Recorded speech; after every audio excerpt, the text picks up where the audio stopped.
Knowing what your thoughts were on commercializing space and colonization and how the role that private industry currently is playing and what you think they should be playing. Yeah. What do you feel about this type of space tourism? I think space tourism is fine. I wish that it was NASA who was doing most of it and it was going back into the government coffers, another way to tax billionaires so that they can't hide. You're giving them something for their money that they can tangibly see, feel, get to brag about when they're on the golf course the next day or the next week. So I like that from the government point of view, but from private industry, it's just, it is what it is. Private industry takes taxpayer dollars to, line their coffers and do what they need to do. And then they take billionaire money to further increase their profitability by doing space tourism. So it's sort of like, okay, all right. What do you want out of life? I guess it's capitalism in its finest. So what's the difference between like this and airlines? Why is it fly okay to fly? You don't just go up to you know what books a flight for the experience of flying. Yeah, they did, like back in the 50s. That was a long time ago. That's a very different era. So it's the motivation behind the activity is why you think it's okay for private industry to operate airlines, but not. Yeah, because that becomes utilitarian. And there are competing ways to travel. That's the difference. So it's like, yeah, you could fly, but you technically could take a boat. It's not as competitive as it used to be, but at least in terms of national borders, trains do offer a competitive alternative to air travel. So that's a whole different kit and caboodle here.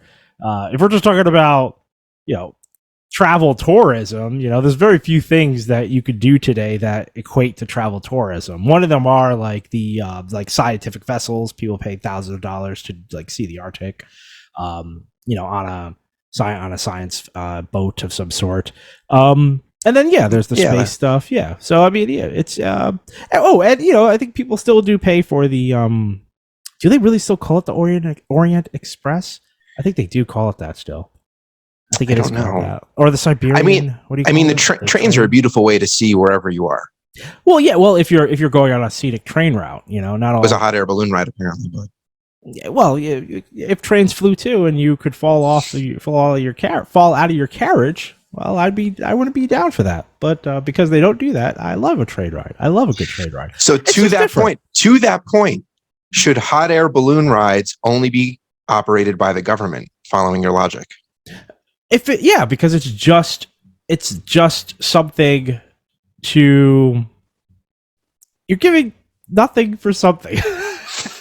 It's wow, look at these bragging rights. I went to space. I'm special. I learned so much about the way the Earth orbits around the sun. You don't learn anything. It's just an experience. It's like going to an amusement park. Well, I think the learning is perspective. It's bragging rights to say you've been to space and normies haven't. You don't think it changes anyone? You don't think it changes anyone fundamentally? You think Jeff Bezos has been to space? Is he less of a penis? No. Oh God. So no. What kind of thing is that to say? Going to space makes you a better person. No. I'm not down with that. No. Going to space doesn't make you a better person. Just makes you more of a penis head. So what your thoughts here are that space colonization, all of that kind of stuff should be government led. Yes. Space tourism is fine to be operated in this way because it's harm, no foul. No harm, no foul. Yep, basically. I just wish that the government could reap the rewards. That's my point. You put all this money into helping all these startup private enterprises off the ground, in conjunction with working with NASA. I wish that we could reap some of the rewards